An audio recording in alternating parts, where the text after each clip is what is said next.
سکھر سے 6 کلومیٹر دور سکھر جیکب آباد قومی شاہراہ کے قریب واقع علاقہ محبوب گوٹ میں صحابہ کا قبرستان واقع ہے، جہاں آقا دو جہان حضرت محمد صلی اللہ علیہ وسلم کے صحابی عمرو بن ابسہ سمیت 3 صحابہ کرام کی قبریں موجود ہیں، جبکہ 40 سے زائد تابعین اور تبع تابعین سمیت متعدد جید علماء کرام بھی یہاں مدفون ہیں۔ 10 ایکڑ پر پھیلے اس قبرستان میں تمام قبریں کچی ہیں۔ صحابہ کی قبروں سے بہت محصور کن خوشبو آتی ہے۔ تاریخی کتب کے مطابق یہ صحابہ کرام عمومی دور میں یہاں تبلیغ اسلام کے لیے تشریف لائے تھے، اس لیے مورخین نے سندھ کی دھرتی کو باب الاسلام یعنی اسلام کا دروازہ کہا ہے۔ ناظرین، بر صغیر پاک و ہند میں مختلف علماء کرام اور عالم دین گزرے ہیں، جبکہ بہت جلیل القدر دینی شخصیات کا بھی یہاں قیام ہوا ہے۔ بر صغیر پاک و ہند کے علاقے پاکستان میں خصوصی طور پر متعدد علماء کرام اور صحابہ کرام نے بھی سکونت اختیار کی۔ آج ہم آپ کو جس مقام کے بارے میں بتا رہے ہیں وہ انتہائی اہم قیمت کا حامل ہے۔ اسلامی تاریخ میں اس مقام کو خصوصی اہمیت حاصل ہے۔ سکھر سے تقریباً 6 کلومیٹر دور قومی شاہراہ کے قریب واقع صحابہ کا قبرستان ہے، جہاں پر 3 صحابہ کرام کی قبریں موجود ہیں۔ یہ وہ جلیل القدر صحابہ کرام ہیں جو حضور اکرم صلی اللہ علیہ وسلم کے دور میں یہاں تشریف لائے۔ مختلف تاریخی کتب میں بھی ان کی موجودگی کا جو ہے ثبوت ملتے ہیں۔ ان کی جو قبریں مبارک ہیں وہ اتنی اب بھی جو ہے کچی قبریں ہیں، تاہم جب آپ قبروں پر یہاں پر جو لوگ حاضری کے لیے آتے ہیں انہیں ایک انتہائی محصور کن خوشبو جو ہے وہ آتی ہے، جس سے تصدیق ہوتی ہے کہ یہ انتہائی جلیل القدر شخصیات ہیں۔ ان کے ساتھ اس وقت یہاں اس مدرسے کے جو انتظامات سنبھالتے ہیں وہ ہمارے ساتھ موجود ہیں، ان سے ہم اس جو ہے صحابہ کرام کی قبروں کے حوالے سے جو ہے تاریخی حیثیت کے حوالے سے معلوم کرتے ہیں۔ جی سر، بتائیے گا یہ کن صحابہ کرام کی قبریں ہیں اور ان کی کیا تصدیق ہے؟ یہ سیدنا عمر بن ابسہ رضی اللہ تعالیٰ عنہ صحابی رسول ہیں، اور دوسرا صحابی ہیں سیدنا عمر بن اخطب رضی اللہ تعالیٰ عنہ۔ تیسرا صحابی جو ہیں وہ سیدنا معاذ بن عبداللہ جہنی رضی اللہ تعالیٰ عنہ۔ بڑوں سے جو یہ تحقیق ہاتھوں میں آ رہی ہے، یہ صحابہ اکرام 42 ہجری میں آئے تھے ایران مراکز سے کوزدار اب ان کو کہتے ہیں شہداد کوٹ۔ وہاں کے لوگوں نے صحابہ اکرام کا اکرام کیا، کچھ گھوڑے کچھ اونٹ دیے تحفے طور پہ۔ پھر صحابہ اکرام یہاں پہ 26 سال زندگی گزاری ہیں۔ عمر بن ابسہ پیٹ کی تکلیف کی وجہ سے بھوک کی حالت میں فوت ہوئے ہیں، اور غالباً نے 35 روایتیں نبی پاک صلی اللہ علیہ وسلم سے کی ہیں جو بخاری شریف میں ہیں۔ تو یہ جو ہم نسل در نسل یہاں پہ جو قیام ہے ہمارا، میرے والد صاحب ہیں مولانا مفتی عبدالحادی صاحب، وہ جامعہ فاروقیہ میں سے فارغ ہوئے 1988 میں۔ یہاں سے جو بڑے کہتے ہیں، اور یہ جنگلوں کے شیر آ کے سلام کر کے پھر جنگل کی طرف جاتے ہیں، اور کبھی کبھی ایسا ہوتا ہے کہ 3 لاٹیں آسمان سے گرتی ہیں، پھر خوشبو اڑتی ہے۔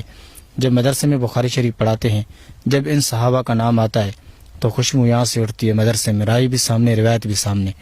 تو یہ جو صحابہ اکرام ہیں، تو صحابہ اکرام عمر بن ابسہ جو ہیں رضی اللہ تعالیٰ عنہ یہاں پہ موجود ہیں، ان کی قبر واضح ہیں۔ باقی سیدنا معاذ بن عبداللہ جہنی رضی اللہ تعالیٰ عنہ، حضرت عمر بن اخطب رضی اللہ تعالیٰ عنہ کی قبریں بھی واضح تھی، لیکن کچھ دور میں سیلاب آئے ہیں، سیلاب کی وجہ سے وہ مٹ گئی۔ پھر علماء اکرام جس نے حاضری دی، مولانا احمد علی لاہوری، مولانا تاج محمد شاہ مروٹی، اسی دور میں حاجی عبداللہ صاحب یہاں سے گزر رہے تھے، تو ان کو گاڑی میں زیارت ہوئی کہ دور دور تک جاتے ہوئے ہماری قبروں پہ نہیں آتے۔ رائی صاحب آئے، مولانا حسن جان سرد والے آئے، کراچی سے مولانا محمد یوسف لدھیانوی صاحب آئے، تو جمع غفیر علماء نے تحقیق کی کہ یہاں پہ 3 صحابہ ہیں، 45 تابعی ہیں، 10 بزرگان دین ہیں اس قبرستان میں، جس میں مولانا زکریا رحمۃ اللہ علیہ کا خلیفہ مولانا معین الدین، ان نے وصیت کی جب میں فوت ہو جاؤں تو میری قبر یہاں بنا دی جائے، ان کی قبر بھی ادھر ہے۔ مولانا نذیر احمد صاحب تھے جامعہ اشرفیہ کے شیخ الحدیث، فوت ہونے سے 4 دن پہلے کہا کہ میں جانے والا ہوں، میری قبر بھی یہاں بنا دی جائے، تو مولانا نذیر احمد صاحب کی بھی قبر یہاں پر ہیں۔ یہ 10 ایکڑ سے زیادہ قبرستان ہے، اس کے سروے نمبر پہ نام ہی صحابہ کا ہیں۔ تو ہمارے گاؤں میں تقریباً 1000 گھر مشتمل ہیں محبوب گوٹ، جو یہاں پہ دفن کرتے ہیں۔ اہل حق کے ہاتھ میں قبرستان ہے الحمدللہ، کوئی پکی قبر نہیں ہے، ساری قبریں سادی سودی ہیں اسی قبرستان میں۔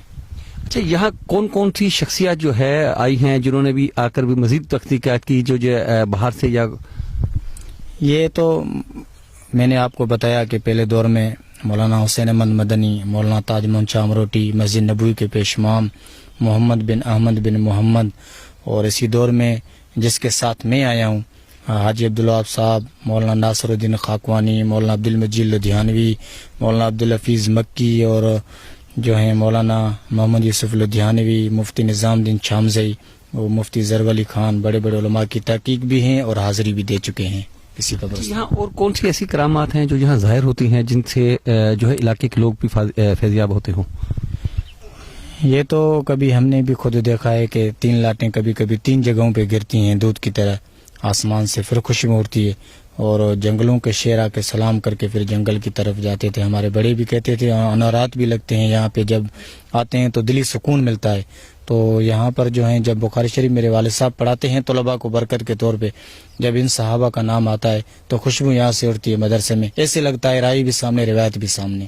اچھا، ان صحابہ کرام کے حوالے سے اور کیا کیا جو ہے معلومات ہے یہاں سکونت اختیار کی تھی؟ کیا اور کوئی نشانیاں یا کوئی ایسا واقعہ بیان فرمائیں؟ ہاں، ان کے کچھ جگہ ہیں، وہ سیلاب آئے تھے تب و تابعین تک وہ مکانات ظاہر تھے، ابھی وہ کھڈے بن گئے ہیں، مٹی کا ڈھیر بن گیا ہے سیلاب کی وجہ سے، ورنہ صحابہ کے وہ مکانات اور رہنے کی جگہ بھی واضح تھی۔ اور کچھ 2 کھجوریں ہیں وہ بالکل اجوا کی طرح پھل دیتی ہیں، وہ بھی یہاں موجود ہیں اس قبرستان میں، اور کنواں بھی ہے جس سے صحابہ کرام پانی بھرتے تھے، ہم نے اس کو ڈھکنا دے کے محفوظ کر دیا ہے، وہ بھی اسی قبرستان میں محفوظ ہیں۔ ناظرین، جیسا آپ نے سنا کہ یہ ایک انتہائی متبرک مقام ہے صحابہ کا قبرستان، جہاں جو ہے متعدد صحابہ کرام کی قبریں مبارک موجود ہیں۔ یہ اس علاقے کے لیے برکت کا بھی باعث ہے، اور یہ اس بات کی مصدقہ دلیل ہے کہ جو ہے سندھ کو جو باب الاسلام کہا جاتا تھا، وہ صرف اسی طرح نہیں، یہ حضور اکرم صلی اللہ علیہ وسلم کے دور میں بھی جو صحابہ کرام آ کر یہاں انہوں نے اسلام کی تبلیغ شروع کی، تو اسی حوالے سے سندھ کو جو ہے باب الاسلام بھی کہا جاتا ہے۔ یہ مختلف جو تاریخی کتب ہیں ان میں اس کی مصدقہ تصدیق ملتی ہے۔